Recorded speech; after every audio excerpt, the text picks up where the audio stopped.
네, 안녕하세요. 코퍼레이트 파이낸스 강의 시작할게요. 일단 레벨 2 코퍼레이트 파이낸스는 저희가 6번 나가나요? 5번 나가나요? 6번 나가나요? 네, 6번으로 구성실하죠. 6번으로 구성되어 있고, 일단 앞에 로마자 5번째 페이지 한번 가보시겠어요? 네, 스웨저 가져오신 분들은 로마자 5번째 페이지 보시면 되고, 작년책 가져오신 분들도 있어요. 그러면은 작년책 그냥 그대로 보셔도 커리큘럼 변하지 않았으니까 그냥 보셔도 상관없어요. 그리고 매 주마다 핸드아웃이랑 관련된 자료들이 나갈 거고, 진도는 시험에 나가는 것보다 훨씬 더 깊게 나갈 거예요. 그래서 이유는 나중에 들어보시면 좀 아실 거고, 이 레벨 2가 과목 간에 좀 연계가 되어 있다 보니까 깊게 나가야지 나중에 시험 보실 때 공부할 양이 훨씬 더 줄어드세요. 그래서 현재 저희가 시험 목적으로 해야 되는 것보다는 조금 더 깊게 나가도록 하겠습니다.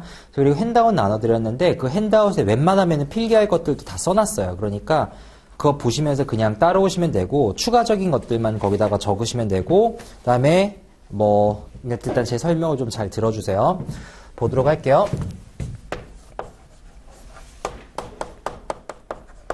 자, 코퍼레이트 파이낸스는 어떻게 구성이 되어 있냐면요. 일단 기존에 여러분들이 배웠던 주식, 채권, 파생, 일단 대체 투자 같은 것들은 일반 투자자의 관점에서 쓰여져 있어요. 그래서 일반 투자자의 관점이 있을 거고, 이들이 투자한 대상이라고 하는 거는 거기 있는 것처럼 주식, 채권이라든가 파생이라든가 대체 투자 상품 이런 것들에 투자를 한다라고 가정을 해볼게요. 그런데 이런 것들을 우리가 금융상품이라고 하잖아요. 그러니까 이들이 원하는 건 자본적인 이득이 목적인 거겠죠. 그와 반대되는 개념으로, 반대라고 할 수는 없고요. 어쨌든 여기서 대응되는 개념으로 기업이 투자를 하는 거예요. 코퍼레이트 파이낸스는 기업 입장에서 투자를 하는 거라고 생각을 하시면 돼요. 기업이 투자하는 건 어떤 것들이 있을까요? 기업은 뭐에 투자하죠? 토지 또는요 건물, 한전부지사잖아요. 건물 올리죠, 공장 짓죠, 기계장치 들어오죠. 그래서 이들이 투자하는 거는 공장이라든가 토지라든가 기계장치라든가 조금 달라요. 뭐에 투자를 하게 되냐면요, 이들이 투자하는 거는 조금 더 실물자산 쪽에 조금 더 포커싱이 맞춰지게 돼요. 거기 있죠. 그래서 실물자산 쪽에 투자를 하게 될 텐데, 그럼 기업의 활동이라고 하는 거는 결국에는 자금을 조달해서 투자를 해가지고 수익을 벌어서 분배해주는 이 과정으로 가야 되겠죠. 그렇죠? 그러면은 이 기업 활동에 대해서 조금만 더 보도록 할게요. 자, 여기 기업의 밸런스시트를 좀 그려보도록 하겠습니다. 재무제표 그릴 거고요. 그 다음에 기업이 자금을 조달받는 소스는 두 가지가 있어요. 기업 자금을 어디서 조달받죠? 첫 번째는요, 빌리던가, 두 번째는요, 출자를 받게 되죠. 그래서 자금을 조달받는 소스는 두 가지가 있는데, 일단 그 첫 번째는 누구한테 돈을 빌리는 거냐면요, 크레디터들 또는 데트 홀더스한테 돈을 빌리게 되겠죠. 그래서 이렇게 꽂힌 돈을 우리가 뭐라고 하냐면요, 라이어빌리티라고 얘기를 하죠. 그 다음에 에쿼티 홀더들한테 돈을 빌릴 수도 있어요. 주주들한테 돈을 출자받을 수도 있을 거예요. 그래서 이렇게 받게 되는 건요, 주주들한테 돈을 납입받게 되는 거죠. 그래서 재무제표에서, 재무상태표에서 이쪽 크레딧 사이드, 오른쪽 사이드가 우리가 뭘 보여준다라고 얘기를 하냐면요, 이쪽 사이드를 기업에서는 어떤 파이낸싱을 받았는지, 즉 기업의 재무 활동에 대해서 보여준다라고 얘기를 해요. 그 다음에 이렇게 투자받은 돈을 기업은 어디에다가 투자를 하냐면요, 위에 있었던 공장, 토지, 기계 이런 데다가, 또는 때론 재고 상품에다가 투자를 하기도 하고요. 그래서 상품을 사가지고 그거를 팔기도 하죠. 이렇게 투자된 돈을 뭐에 투자를 하냐면은 여기 property, plant, equipment, 공장, 기계 이런 것들에 투자를 하겠죠. 그렇게 생산된 물건들을 여기서 이제 인벤토리 같은 것들을 생산해낼 수도 있고요, 살 수도 있고요. 그런 것들을 팔아가지고 뭐가 생산이 되냐면요, 캐시가 생산이 되고요, 또는 account receivable, 매출 채권 같은 것들이 발생하겠죠. 그럼 이 돈이 다시 재투자돼가지고 또 생산하고, 재투자돼가지고 또 생산하고. 그래서 기업 입장에서 요 왼쪽 아래 데빗 섹션에서 한 요 정도까지를 보여주는 건 뭘 보여준다라고 하냐면요, 기업이 투자 활동을 어떻게 하고 있는지, 인베스트먼트 액티비티를 어떻게 하고 있는지를 보여준다라고 얘기를 하기도 해요. 그 다음에 이렇게 운영되고 있는 상황에 대해서 밸런스 시트는 레벨 1 때 배웠겠지만 스탁 개념이잖아요. 즉 잔고증명서 개념이에요. 내가 올해 연말로 우리 통장에 얼마 있어요를 보여주는 개념이란 말이에요. 그래서 그런 거 말고 1년에 내가 얼마 벌었니? 연봉계약서 있을 거냐? 내가 1년에 얼마 벌었어? 라는 거를 보여주는 거는 여기에 Profit and Loss Statement가 되겠죠. Income Statement가 되겠죠. 자, Profit and Loss Statement 한번 써보도록 합시다. 여러분들 생각나요? 말씀해보세요. 맨 위에 Sales고 그 밑에 뭐 빠져요? 원가 빠지죠. 그럼 그 다음에 뭐 나오나요? 네, Gross Profit 나오죠. 그 밑에서 뭐 빼주나요? 판매관리비. 빼주고요. 그 다음 뭐 나오나요? 영업이익 나오게 되죠. Operating Income이 나오게 돼요. 그 다음에 감가상각비를 고려를 해주면은 EBIT가 나온다. 감가상각비라면 죄송합니다. 다른 기타 손익이 없다라고 하면 여기서 EBIT가 나오기도 해요. 그 다음에 여기서 이제 interest를 빼주고요. 텍스 같은 것들을 빼주고요. 기타 손익이 없다라면은 이거를 EBIT라고 할 수 있어요. 이자든 세금 전 이익이라고 할 수도 있고요. 만약에 기타 손익 상품이 있다라고 한다면 여기서 이제 other income and expenses가 여기에 추가적으로 들어가 주겠죠. 그 다음에 여기서 그러면 income from continuing operation, 계속 사업 손익이 나오게 되겠죠. 그 다음에 아무튼 뭐 중요하지는 않는데 예를 들어 discontinued operation, 중단 사업 손익이라든가 extraordinary, 아주 특이한 것들, 자연재해 같은 것들 세후로 해서 다 가감해주게 되면은 그 밑에 넷인컴이 나오게 되겠죠. 맞아요? 그 넷인컴은 다시 어디로 들어가냐면요.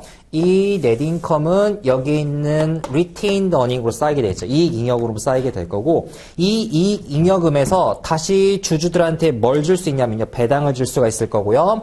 그래서 다시 배당을 주던가 아니면 다시 여기에 재투자제던가 이렇게 돼가지고 기업 활동이 이어지게 되겠죠. 따라서 기업 입장에서 요 Profit and Loss Statement 요쪽은 뭘 보여준다라고 할 수 있냐면요. Operating Activity를 보여준다라고 할 수 있을 거예요. 그래서 레벨 1에서 회계 배우셨죠? 현금 흐름표 배웠을 거예요. 기업 활동의 현금 흐름은 세 가지로 분류가 돼요. 뭘로 분류가 되냐면 재무현금 흐름, 그 다음에 투자현금 흐름, 그 다음에 영업현금 흐름. 그렇죠. 그래서 재무현금 흐름은 이쪽 사이드에서 나와요. 내가 돈을 빌렸어요, 출자받았어요, 갚았어요, 배당 줬어요, 등등등등. 예를 들어서 이런 것들이 있을 거고요.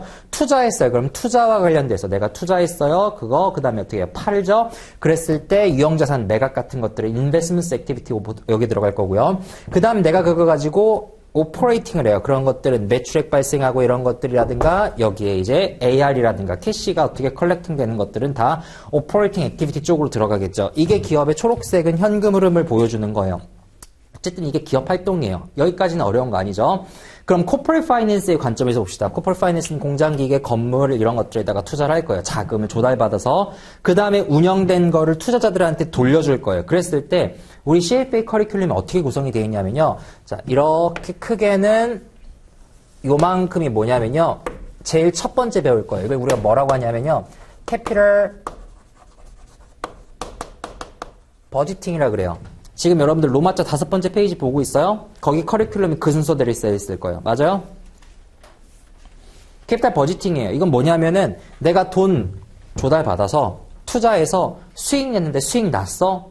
를 배우는 단원이에요. 쉽게 얘기해서. 그 다음 두 번째. 자, 내가 자금을 조달받아요.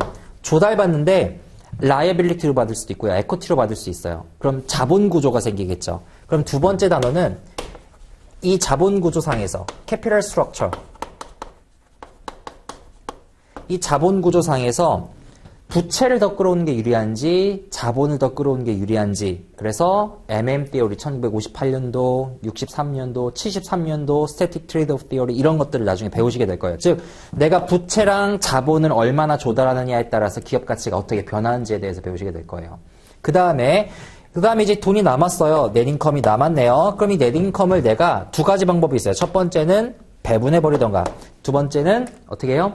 회사에 유보시켜가지고 재투자하던가 그랬을 때 세 번째는요. 내가 이 디비던드 펄러시를 어떻게 가져가느냐에 따라서 회사의 가치가 또 바뀔 수가 있다고요. 그래서 이 디비던드 펄러시 또는 거기 share repurchases라고 돼 있을 거예요. 그 방식에 따라서 기업 가치가 어떻게 변하는지를 배우시게 될 거예요. 그 다음에 이런 것들 말고 우리 작년도 재작년도 한번 생각을 해보시면요. 대기업 총수가 구속이 됐을 때 기업 주가가 오히려 올랐었어요. 대통령이 구속됐을 때 오히려 주가가 올랐었다고요. 작년 재작년 얘기예요. 그럼 생각을 해보시게 되면요. 기업이라는 거는 정량적인 지표만으로 평가가 안 되는 거예요. 뭐 또 여기에 따를 수 있냐면요. 기업의 지배구조라고 들어보셨어요? 네, corporate governance라고 하죠. 기업의 정성적인 요소들도 평가가 된다고요. 그래서 corporate governance라든지 거기 또 비즈니스 에틱이라고 돼 있을 거예요. 그렇죠? 기업 윤리라든가 그런 것들이 기업 가치에 어떤 영향을 미치는지에 대해서 배우시게 될 거예요. 그 다음에 이런 것들을 다 배우시게 되면요. 이것들은 기업의 internal growth factors예요. 내부적인 요소들이에요. 우리가 내부적으로 우리의 역량으로 성장할 수 있는 거를 보여주는 거고요. 성장이 막혔어요. 어느 순간 기업이 성장기에서 성숙기를 접어들어서 쇠퇴기로 접어들겠죠. 그럼 더 이상 캐파가 없단 말이에요. 그럼 그때는 뭐 해야 돼요? 밖에서 외부에서 성장 요소를 찾아야 돼요. 어떻게 하죠? M&A 하죠. 인수하죠. 또는요. 부족한 사업분을 떼어내서 팔아버리죠. 예를 들어 CGV가 국내에다가 극장 다 지었어요. 그럼 해외 나갈 때 어떻게 해요? 해외 나갈 때 지점 하나 둘 세우는 거 아니에요. 그냥 해외에 있는 극장 체인을 인수하면 되는 거예요. 그럼 더 빨리 성장할 수 있겠죠. 또 그렇게 운영이 안 되는 데는 어떻게 해요? 두산 같은 경우에는 주류 같은 것들 팔아버리고 중공업으로 턴어라운드 하잖아요. 그죠?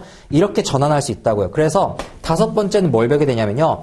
요 안쪽에는 기업이 inner factor로서 성장하는 거를 봤더라면은 이건 밖에 external factor로서 성장할 수 있는 요소들에 대해서 배우게 되는 거예요. 그래서 M&A라든가 분사, divestitures 이런 것들에 대해서 배우시게 될 거예요. 그게 큰 커리큘럼이에요. 되게 어떤 느낌인지 아시겠어요? 그럼 우리는 어디서부터 배울 거냐면요. 여기 캐피럴 버지팅부터 오늘 진도를 나갈 거라고 생각하시면 돼요. 그럼 그 다음에 커리큘럼 어떻게 되어 있는지 아시겠죠? 코퍼레이트 파이낸스는 기업의 재무활동에 대해서 배우는 거예요. 그러니까 투자의 관점이기는 한데 기존에 여러분들이 배우셨던 투자는 주식, 채권, 파생, 대체 상품의 인터널 밸류, 그러니까 인트린식 밸류, 내재 가치를 구하고 이 내재 가치에 비해서 내가 살지 말지에 대해서 결정하는 과정이었다면 이건 기업 입장에서 조달받아 투자하고 운영했을 때 과연 내가 돈 남길 수 있는지를 보는 과정이라고 말씀을 드렸었어요. 계속. 자, 그럼 제일 중요한 건 뭐냐면은 자, 이제 다시 본 페이지로 돌아오세요. 수혜자 본 페이지로 돌아오세요. 수혜자 본 페이지로 돌아오시면은 여기 요 캐피럴 버지팅에서 우리가 의사결정을 할 때 봐야 되는 두 가지 조건이 있어요. 기억나요? 혹시 레벨원에서 배웠는데? 우리가 좋은 프로젝트라고 하면은 이 두 가지를 만족을 시켜야 돼요. 첫 번째 뭔지 혹시 기억나요? 그렇죠. NPV가 0보다 커야 되죠. 그리고 두 번째는요. IRR이 자본 조달 비용보다 높아야 되겠죠. 다시 한번 설명드릴게요. 이쪽 보세요. 내가 여기에 지금 조달을 했어요. 조달을 했는데 예를 들어서 내가 100원 조달하고요. 200원 조달했다고 생각을 해봅시다. 300원 조달했어요. 그럼 내가 적어도 400원은 벌어야지 할 거야. 300원은 벌어야지 이거 할 거 아니에요. 그죠? 돈을 남겨야 될 거 아니에요. 그게 NPV 개념이에요. 내가 빌린 돈보다 뭐가 많아야 돼요? 번 돈이 많아야 되겠죠. 그게 Net Present Value가 0보다 커야 되겠죠. 기억나나요? 그래서 NPV 구할 때 우리 어떻게 구했었냐면요. NPV 구할 때 생각 한번 해보세요. NPV 방식이 뭐였었냐면요. Present Value Cash Flow의 Inflow랑 Present Value Cash Flow의 Outflow인데 아웃플로우 앞에 마이너스 붙여줬죠. 그랬을 때 이게 0보다 커야 됐었잖아요. 즉 내가 밖으로 내보낸 돈보다 내가 벌어들인 돈이 1이라도 많았을 때 NPV 값이 0보다 크고 그랬을 때 이 프로젝트가 프로피러블하다, 수익이 난다라고 얘기를 했었고요. 그 다음 두 번째 조건이 뭐였었냐면요. IRR이었었어요. 내부 수익률이었었죠. Internal Rate of Return이었었어요. 자, 내부 수익률은 뭐냐면요. Present Value of Cash의 인플로우랑 아웃플로우를 0으로 만들었을 때 그냥 쉽게 얘기해서 이 투자안의 수익률이에요. 채권으로 따지면 YTM이 될 거고요. 그 다음에 여기서 따지게 되면 IRR이 될 거고요. 그랬을 때 이 IRR은 뭐보다 커야 돼요? 자본을 조달한 비용보다 커야 돼요. 그래서 Cost of Capital보다 커야 됐었죠. 자, 그럼 Cost of Capital은 뭘까요? 자본 조달 비용은 어떻게 구해요?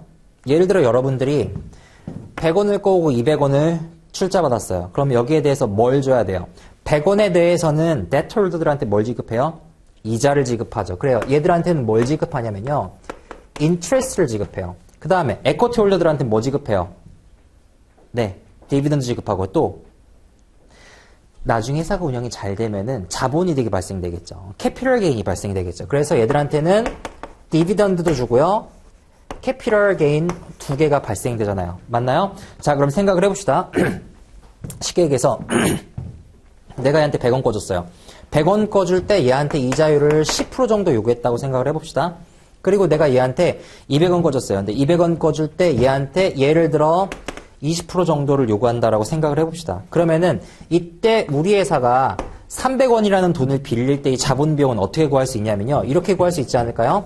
내가 300원이라는 돈 중에 100원을 빌리는 데는 자본 비용이 10% 들었어. 그 다음에 내가 300원이라는 돈 중에 200원을 빌릴 때는 자본 비용이 20% 들었어. 이게 코스트 오브 캐피탈이 될 거 아니에요. 그죠?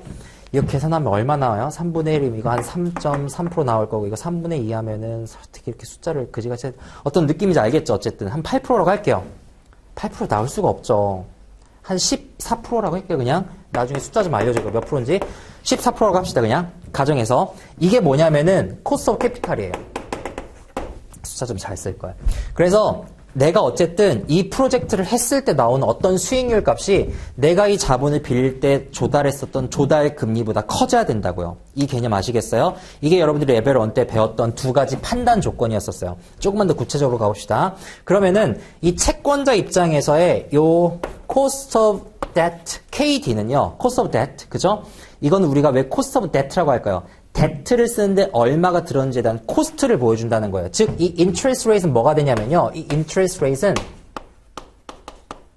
cost of debt가 되는 거예요. 채권을 조달할 때 들어가는 비용이라는 거예요. 자, 그럼 여기 요거 두고 디비던드랑 캐피털 게인 요거는 뭐가 될까요? 이것도 cost of equity가 되겠죠. 그죠? 이건 자본을 빌릴 때 썼던 돈이라는 거예요. 그 두 가지를 제가 결합할 거예요. 어떻게? 각각의 웨이팅으로. 그래서 이 두 가지를 합쳐가지고 우리가 뭐라고 하냐면요. weighted average cost of capital. 이거 들어보셨죠? 이게 뭔가요? 우리가 웩이라고 하잖아요. 기억나요? 레벨 1 때 배웠었죠. 이해돼요? 이제 연결돼요? 그럼 우리는 웩보다 더 큰 수익률을 주는 투자 안에 투자를 해야지 이 수익률이 뭐가 되는 거예요? 우리에게 수익이 되는 거예요. 이 프로젝트를 할 만한 프로젝트가 되는 거예요. 자, 그럼 웩은요. 다시 공식으로 써볼 수 있겠네요. 웩 공식 어떻게 되죠? 위에 썼던 거 그대로 쓰면 되겠네요. 자, 내가 데트에 투자한 비중이 있을 거야. 거기에다가 이자율 곱해주면 되겠죠. 평균 이자율 실제로 곱해줍니다. 그 다음에 W equity로 내가 조달받는 게 있을 거 아니에요. 거기다가 K1을 곱해주면 되겠죠. 맞나요? 맞아요? 만약에 prefer stock 있으면요. W prefer stock으로 조달하는 거에다가 K prefer stock, cost of prefer stock을 곱해주면 되겠죠. 이건 없다고 그냥 칩시다. 논의를 간단히 하기 위해서. 그런데 레벨 1 잘 생각을 해보시면요. 이거 이따가 다시 한번 말씀드리겠지만 내가 이자 비용을 낼수록 뭐가 줄어들어요? 세금이 줄어들죠. 다시 생각해 볼게요. 자, 내가 여기에 세전이익으로 100원 나왔다고 생각을 해볼게요. 근데 세금을 안 내요. 아, 죄송합니다. 이자를 안 내요. 이자가 없어요.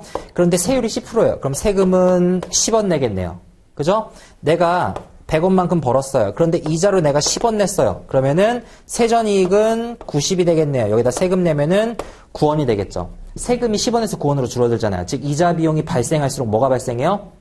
세금이 줄어들어요. 현금 유출이 줄어든다고요. 현금 유출이 줄어들어요. 그러니까 내 자본 비용은 내려가겠죠. 얼마만큼? 세금만큼. 그래서 여기에다가 1 마이너스 텍스 레이트를 곱해줬었잖아요. 기억나나요? 그래서 이게 WACC를 구해주는 공식이었었어요. 그럼 다시 한번 조금만 더 구체적으로 보면요. 이건 내가 부채로 조달한 비중, 이건 내가 부채로 조달한 금리, 이거는 내 실질적인 세율, 그 다음에 이거는 내가 자본으로 조달한 비율, 이건 내가 자본으로 돈을 빌려온 금리 같은 개념이 되겠죠. 비용이 되겠죠. 그럼 이 비용을 우리가 구할 때 어떻게 구했었냐면요. 기억나시는 분 있으세요? 이거 어떻게 구했죠? 캐펜 모델 썼었어요. 맞아요. 자, 두 가지 방식이 있어요. 자, 원칙적으로 이거는요. 자, 생각해 볼게요. 주주의 비용이에요. 주주의 비용이라는 거는 회사 입장에서는 주주의 비용이지만 주주 입장에서는 수익률이에요. 다시요. 채권자 입장에서 이자를 달라 그래요. 그러면은 저 사람 입장에서는 이자가 비용이지만 채권자 입장에서는 이자가 수익이에요. 그럼 주주 입장에서 자, 내가 주주 입장에서 저 사람한테 요구하는 거는 주주 입장에서 수익률이지만 저 사람 입장에서는 비용이에요. 그죠? 그럼 주주의 비용이라고 하는 거는 결국엔 주주 입장에서 최소한도로 요구하는 요구 수익률이 될 거란 말이에요. 그 요구 수익률은 얼마가 되냐면 디비던드, 내가 여기에서 받을 수 있는 배당금, 내가 여기서 벌 수 있는 캐피털 게인. 그래서 혹시 이런 공식 보셨었어요? K2는 잘 한번 떠올려보세요. 이렇게 구했을 거예요. 지금 현재 주가 P0에다가 디비던드 1. 왜? 배당 수익률이 얼마가 될 거야? 예상 배당. 거기에다가 성장하는 G, 성장률을 만큼, 이만큼은 주가가 올라가지 않겠니? 라고도 구했었고, 또 이거 어떻게 구했었냐면요. 무염 수익률 더하기 베타의 RM 마이너스 RF로도 구했었죠. 캐펜 모델 써가지고 구했었잖아요. 기억나요? 캐펜 모델은 SML이죠. Security Market Line. 어디서부터 나와요? Efficient Frontier부터 나오죠. 그 다음에 CML, 그 다음에 SML로 오게 되면서 기억나요? 무염 수익률이 여기 있고 여기 베타라고 있을 때 베타는 뭐예요? 시장의 변동률 분의 개별 주식의 수익률의 변동률이 얼마나 같이 움직이는지, 즉 시장 대비 개별 주식이 얼마나 위험한지 덜 민감한지를 보는 거였었죠. 그랬을 때 여기에 마켓 포트폴리오가 있다라고 가정을 하게 되면요. 이게 시큐리티 마켓 라인, 즉 캐펜의 균형 수익률이라고 우리가 가정을 했을 때 이게 균형 수익률이면은 적어도 내가 시장에서 요런 주식을 샀어. 요런 주식을 사면은 이거는 베타가 1보다 조금 더 민감한 주식, 즉 시장보다 조금 더 민감한 주식, 사치제라고 볼 수 있겠죠. 사이클리컬 스탁이라고 볼 수 있겠죠. 내가 그런 민감한 주식을 샀다라고 가정을 하게 되면 적어도 나는 요 정도의 수익률은 보장을 해줬으면 좋겠어. 그런데 만약에 네가 요런 수익률을 준다라고 내가 기대가 된다면 이 주식은 사야 되겠죠. 그래서 이 주식은 롱 포지션이 됐었고요. 이 주식은 숏 포지션이 됐었죠. 그래서 그렇게 나왔던 게 여기에 캐팸이잖아요. 어쨌든 요거를 우리가 실제로 집어넣어주게 돼요. 그래서 실업회사는 이거는 뭐 국채 수익률 3년짜리, 5년짜리, 30년짜리 넣죠. 국채 수익률 30년짜리, 국내 30년짜리 넣으면 10년짜리 그냥 국채 수익률 넣으면 되고요. 미국은 30년짜리 넣으시면 되고, RM은 그냥 코스피 수익률. 그래서 베타 같은 경우에는 실제 개별 주식과 그 다음에 그 시장 수익률의 상관계수를 넣어주면 되는 거고요. 그렇게 구해주면 돼요. 자, 중요한 건 뭐냐면은 지금 여기서부터 여기까지 온 과정 전부 다 이해돼요. 이게 코퍼레이트 파이낸스거든요. 그러면은 우리가 할 건 뭐냐면은 IRR을 구해가지고 그게 코스트 오브 캐피탈, 자본 조달 비용보다 높은지 아닌지를 보여주는 과정이 하나가 있을 거고요. 두 번째는 NPV를 구해가지고 그 NPV가 0보다 큰지를 보여주는 과정이 있을 거예요. 자, 그럼 IRR과 코스트 오브 캐피탈에서 코스트 오브 캐피탈은 지금 해결했죠. 여기서 KD, KE 구하고 각각 웨이팅 쳐가지고 내가 구할 수 있는 IRR은 뭐였어요? IRR은 내부 수익률이니까 현금 흐름의 아웃플로우와 인플로우를 0으로 시켜주는 거를 계산기로 계산해봤었죠. 나중에 한번 다시 할게요. 이건 문제로 풀어봐야지 느낌이 오실 거고요. 어쨌든 그 다음에 위에 거를 봅시다. NPV가 0보다 클 때를 좀 한번 봅시다. 자, NPV가 0보다 크다는 거는 뭘 의미하냐면요. 그 밑에 있을 거예요. NPV는 뭘 의미해요? Net Present Value of Future Cash Flow죠.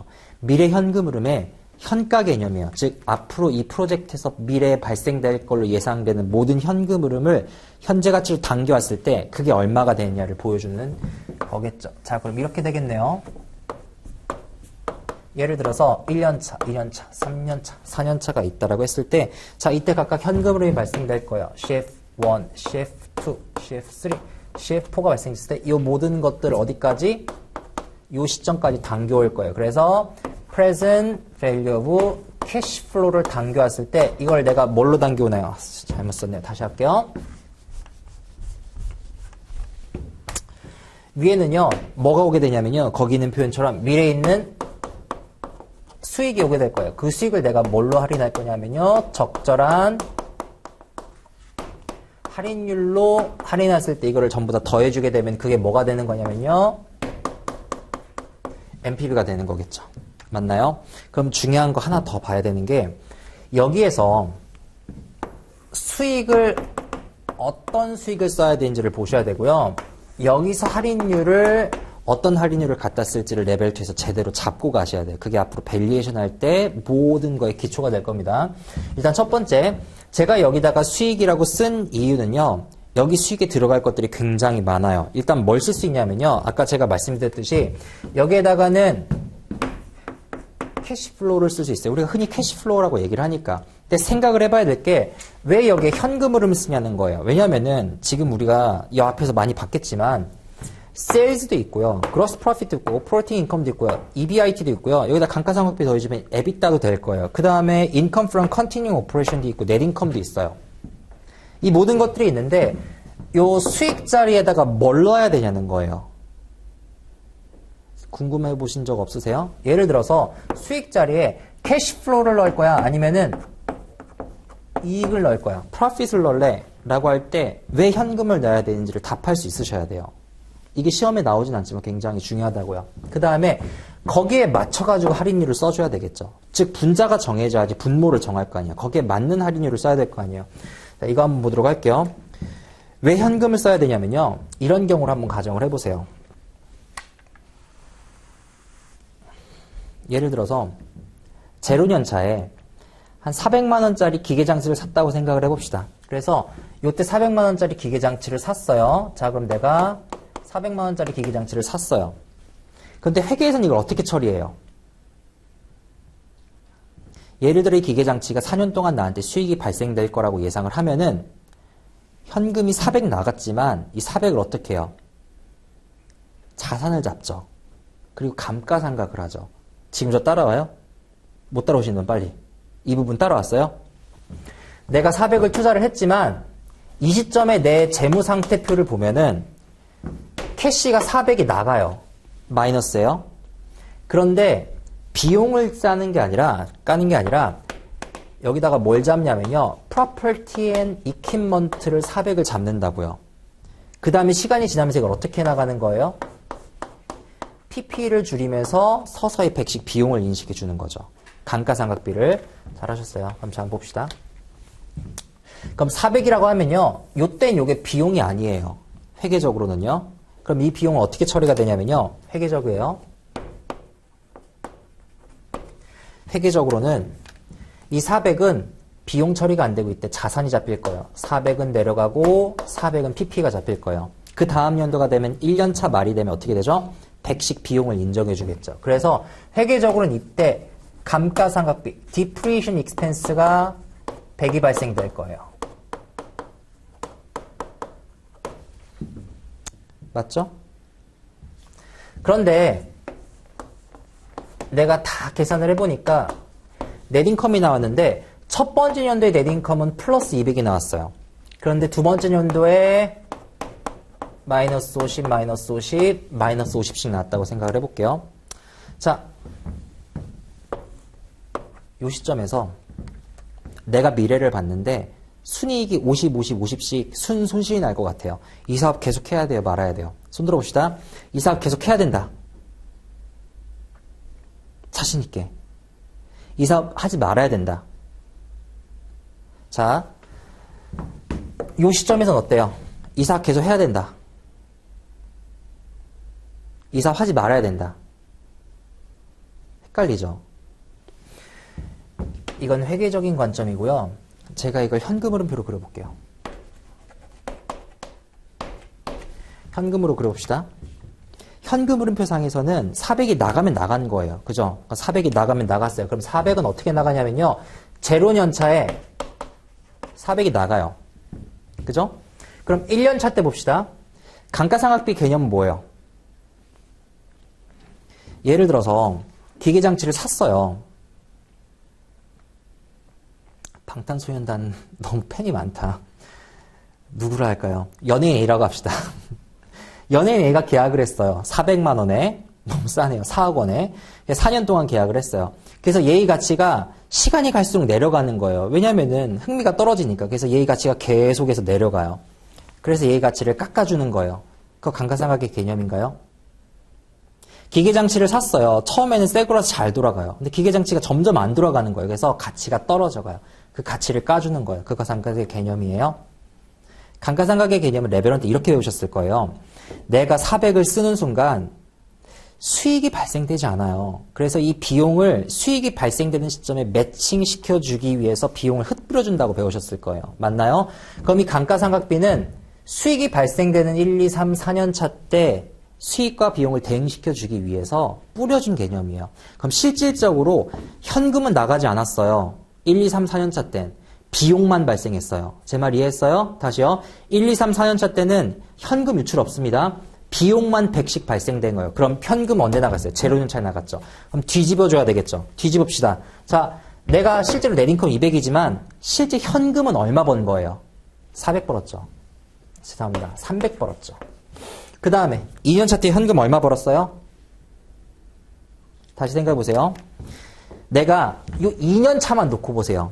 2년차만 놓고 보면 감가상각비 100에 순이익 마이너스 50이에요. 순손실이에요. 근데 이 100이라는 건 현금이 나간 비용에 현금 안 나간 비용. 현금 안 나갔어요. 그러면은 이쪽 잡아주세요. 여기 SJN이나 COS에서 100이 빠졌어요. 100이 빠진 상태에서 저희가 마이너스 50이에요. 근데 현금으로 바꿔줄 거라고요. 그럼 이 100을 없애버리면 여긴 얼마 나와야 돼요? 플러스 50 나와야죠. 플러스 50이에요. 플러스 50. 플러스 50. 그럼 다시 결정하세요. 이 시점에서 사업해야 돼요? 말해야 돼요? 해야죠. 이래서 현금을 보는 거예요. 현금을 보면 조금 더 명확해요. 단기적인 의사결정은. 장기적은요? 똑같아요. 자, 장기적으로 봅시다. 자, 지금 이거 얼마 남냐면요. 250, 50, 50, 총 합계하면 50 나와요. 플러스로. 그죠? 어차피 사업은 해야 되는 사업인 거예요. 다시요. 400 써가지고 350, 50, 50 벌었어요. 얼마 남아요? 플러스 50이잖아요. 그러니까 현금 베이스로 가든 어크럴 베이시스로 가든 결국 이게 어크럴이죠. 어크럴 베이시스로 가든 현금 베이시스로 가든 결과는 똑같아요. 합계는 똑같아요. 그러니까 시점이 다를 뿐인 거예요. 그러면은 여러분들이 의사결정을 할 때 이 시점에 의사결정을 한다라고 하면 여러분들한테 뭐가 더 조금 더 클리어한 가이드를 줄 수 있어요. 현금 흐름이 조금 더 클리어한 가이드를 줄 수 있는 거예요. 적어도 단기적으로는. 이해되셨어요? 그래서 나중에 보시면요. 우리가 재무제표를 요렇게 표시를 하기도 하지만 문제 풀다 보면은 요렇게 표시를 하기도 해요. 어떻게 표시하냐면은 예를 들어 여러분들이 닭 한 마리를 팔았어요. 내가 닭 한 마리를 10,000원에 팔았네요. 닭을 10,000원에 팔았어요. 근데 닭집을 운영한다고 생각을 해보세요. 그러면은 대표적으로 뭐가 들어가요? 비용에서.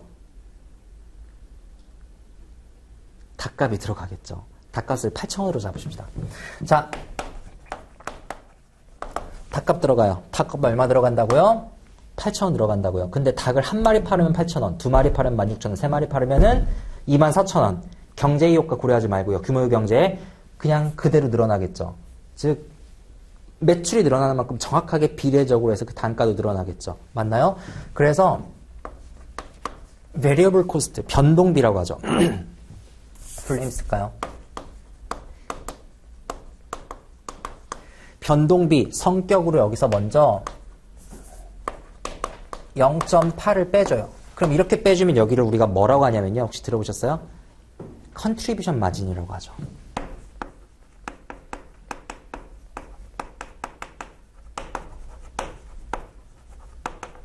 컨트리뷰션 마진 얼마 나와요? 한 마리당 2,000원 남겠죠. 그럼 이제 2,000원으로 내가 뭘 해야 돼요? 닭을 많이 팔아서 인건비도 빼주고 임대료도 빼주고 월세도 내고 전기세도 내고 이런 고정비 성격의 비용을 내야 되겠죠. 닭을 안 팔아도 임대료는 나가잖아요. 닭을 안 팔아도 애들 뭐예요? 그 월급은 나가잖아요. 그죠? 그럼 그걸 우리가 뭘 빼주냐면요.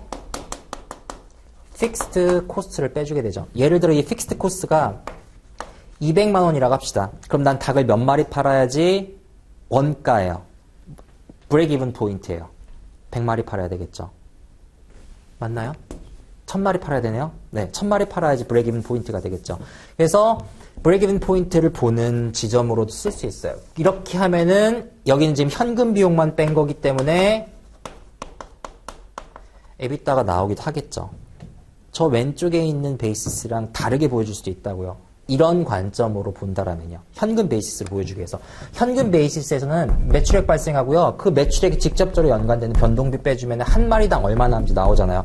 거기에서 내가 고정적으로 나가는 비용들 빼주고 여기서 감가상각비를 안 빼줄 수도 있고 빼줄 수도 있어요. 안 빼주는 경우가 보통이에요. 안 빼주게 되면 밑에 에비타가 나오겠죠. 감가상각비 안 빠진 상태에서의 영업이익. 감가상각비를 뺀 상태의 영업이익은 우리가 일반적으로 보는 저런 손익계산서에서 나오게 될 거예요. 일단 중요한 건 뭐냐면은 현금 베이시스로 갈 때 조금 더 단기적인 의사결정 자체가 명확해질 수 있다는 거예요. 어디를 가실 거냐면요. 추가적인 자료 나와드린 게 있을 거예요. 책복 사이드를 한번 보세요. 보이세요? 이익인지 현금 흐름인지?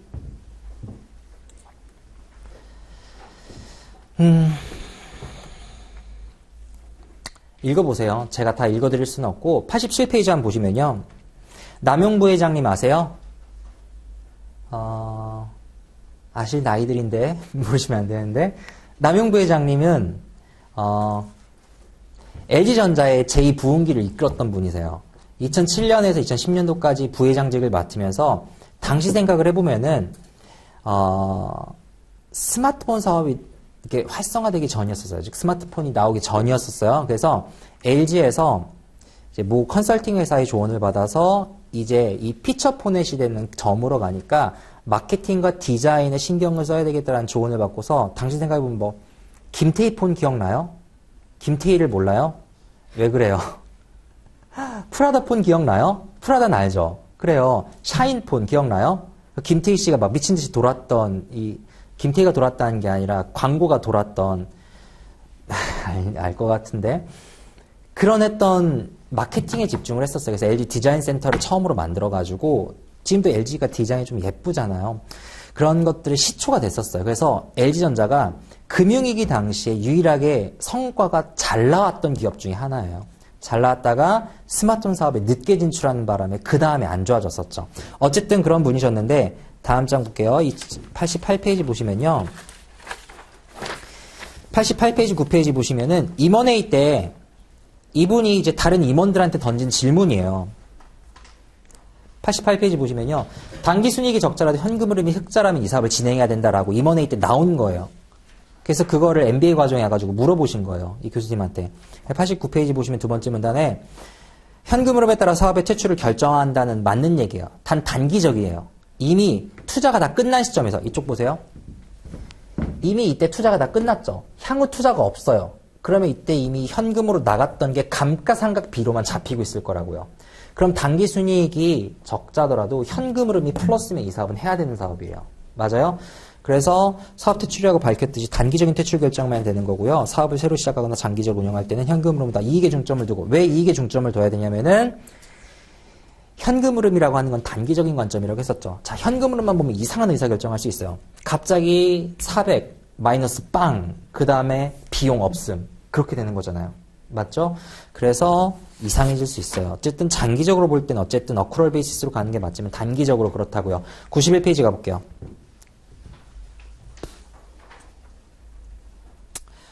제가 줄친 것도 나와요? 제가 줄친 거예요. 자, 91페이지 두 번째 문단, 세 번째 문단 보시면요. 세 번째 줄에 감가상각비가 많아져서 적자를 기록하고 있지만 공원이익은 흑자예요. 공원이익이 흑자라는 건 뭐냐면 쉽게 생각해 보세요. 자, 내가 닭 한 마리를 팔았는데 10,000원이에요. 근데 닭 원가가 8,000원이에요. 그럼 이 사업 해야죠. 그래요. 계속 해야 되는 거예요. 근데 내가 만약에 10,000원인데 닭 한 마리 원가가 올라서 11,000원이에요. 그럼 이 사업은 때려쳐야 되겠죠. 상황을 좀 바꿔볼게요. 내가 올해 월세를 선금으로 냈어요. 선금으로 얼마를 냈냐면 200만 원을 냈어요. 200만 원을 내고서 그 다음에 자 매출액은 1만 원이고 그 다음에 변동비는 8,000원이에요. 그런데 내가 올해 장사를 해봤자 여기서 넷인컴 자체는 적자일 것 같아요. 그럼에도 불구하고 2,000원씩 내가 계속해서 메어가면 적자폭은 줄어들겠죠. 컨트리뷰션 마진이 플러스라면 계속 장사해야 된다는 거예요. 그 내용이 거기에요.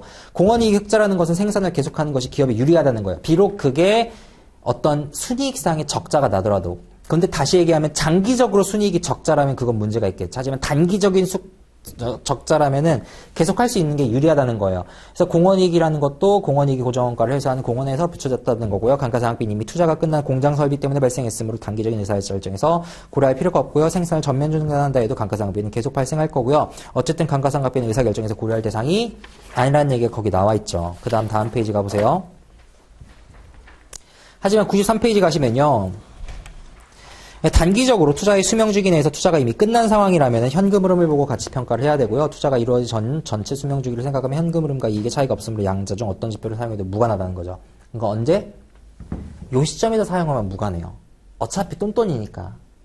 그런데 만약에 중간에서 의사결정하면 현금 흐름이 조금 더 명확한 지표가 되는 거예요. 그러면은 기업 입장에서는 어차피 한 건만 하는 게 아니라 여러 프로젝트가 진행이 되고 있는 도중에 중간에서 평가하는 일이 훨씬 더 많을 거 아니에요. 그러니까 현금 흐름 자체가 훨씬 더 사람들에게 유용한 어떤 임플리케이션을 줄 수 있다는 거예요. 그래서 여기 수익에다가 뭘 쓰냐면요. 기본적으로 현금 흐름을 써요. 그래서 쭉 읽어보시면은 밑에 그런 내용들이, 좋은 내용들이 막 나와 있을 거예요. 한번 읽어보시면은 될 것 같고요. 94페이지 밑에 볼게요. 그럼 현금 흐름에도 종류가 있을 거 아니에요. 이건 다음 시간에 이제 말씀드릴 거예요. 현금 흐름에도 종류가 있을 거 아니에요. 예를 들어 어떤 현금 흐름이 있을 수 있냐면요. 저희 핸드아웃 잠깐만 다음 페이지 가보시겠어요? 핸드아웃 두 번째 페이지 가시면은 기업 가치를 평가하는 여러 가지 모형들이 있어요. 이거 레벨 1 때 잠깐 배우셨을 텐데 두 번째 페이지요? 세 번째 페이지? 두 번째 페이지? 두 번째 페이지인데? 네, 맞아요. 두 번째 페이지예요. 거기 보면 기업 가치를 평가하는 모형이 디비던드 디스카운트 모델 배우셨죠? 레벨 1 때. 프리 캐시 플로우 투 펌 모델 배우셨어요? 네. 그다음 레지듀얼 인컴 모델 배우셨어요? 이건 안 배우셨어요. 이거 배웠다고 하면 안 되죠. 이거 레벨 1 커리큘럼에 없어요, 여러분. 배웠대요, 다. 자, 디비던드 디스카운트 모델 생각을 해볼게요. 그러면은 여기 볼게요. 여기 수익에 뭐가 와야 돼요? 현금 흐름 중에 뭐가 오는 거예요? 디비던드가 오는 거예요. 그게 디비던드 디스카운트 모델이에요. 여기 수익에다가 프리 캐시 플로우 투 펌이 와요. 그럼 그건 뭐예요? 프리 캐시 플로우 투 펌 모델이 되는 거예요. 밑에 레지듀얼 인컴 있죠. 여기에 레지듀얼 인컴이 와요. 그럼 레지듀얼 인컴 모델이 되는 거예요. 근데 할인율만 생각을 해봅시다. 그것만 그냥 간단히 생각하고서 넘어갈게요. 자, 수익에요. 예를 들어 디비던드 디스카운트 모델이라고 해봅시다. 그럼 위에 디비던드가 오겠죠. 디비던드는 누구 입장에서 현금 흐름이에요? 주주 채권자. 누구? 주주. 그럼 누구의 할인율을 써야 돼요? 주주의 할인율을 쓰는 거예요. 그래서 여기 수익이 디비던드가 되면은 여기 할인율은 코스트 오브 에코티를 쓰는 거예요. 매칭 시켜줘야 될 거 아니에요. 그렇게 해서 나온 가치는 뭐의 가치가 되냐면요. 이거 나중에 다시 설명할 거예요. 이해 안 되면 그냥 넘기세요. 주주의 가치가 나오겠죠. 회사의 가치가 아니에요. 회사의 가치가 아니에요. 자, 프리 캐시 플로우 투 펌은요. 레벨 1 때 이거 간략하게 언급만 나와요. 프리 캐시 플로우 투 펌은요. 회사 입장에서 현금 흐름이에요. 프리 캐시 플로우 투 펌이잖아요. 회사 입장의 현금 흐름이에요. 즉 주주 채권자 현금 흐름이에요. 그럼 여기 주주 채권자 현금 흐름이니까 할인율엔 뭐가 들어가야 돼요? 주주 채권자 할인 현금 흐름이 들어가야 되니까 외기 들어가야 되는 거예요. 잘하셨어요. 그럼 그렇게 해서 나온 가치는 누구 가치가 되는 거예요? 주주 채권자 가치가 되는 거예요. 회사 가치가 되는 거예요. 그 다음에 레지듀얼 인컴 모델, 자녀이익 모델이라고 그래요. 이건 누구 가치냐면요. 이건 주주 가치예요. 그럼 주주 가치는 뭘로 할인해야 돼요? 주주 할인율을 할인해야 돼요. 그럼 그래서 나온 가치는 누구 가치예요? 주주 가치가 되는 거예요. 이해되시나요? 그렇게 해서 주주 가치가 나오게 되면 그거 나누기 number of shares, 즉 우리 유통 주식수로 나눠주게 되면 주가 나오게 되는 거죠. 주주 가치가 나왔어요. 이 주주 가치가 나왔는데 한 주당 얼마예요? 즉 주수로 나눠주게 되면은 그게 주가가 되는 거겠죠. 그 정도만 알고서 일단 여기는 마무리하면 돼요. 그 다음에 쉬는 시간 가질 건데요. 한번 쭉 보시고 기사를 읽어보시고요. 그 다음에 뭘 할 거냐면은 조금 더 들어가야 돼요. 이제 현금을 써요. 이익 안 쓸 거예요. 현금을 쓸 건데 현금에서 뭘 쓸 거냐가 문제가 되는 거예요. 아까 말했던 디비던드를 쓸 거냐, 프리 캐시 플로우 투 펌을 쓸 거냐, 아니면 레지듀얼 인컴을 쓸 거냐. 그런데 우리가 흔히 프리 캐시 플로우 투 펌을 써요. 그럼 프리 캐시 플로우 투 펌이 레벨 1 때 배웠지만 공식이 어떤 건지에 대해서 두 번째 시간에 배울 거고 공식이 왜 그따위인지를 배울 거예요. 그게 두 번째 시간에 할 일입니다. 쉬는 시간 갖고요. 그 다음에 나가도록 할게요.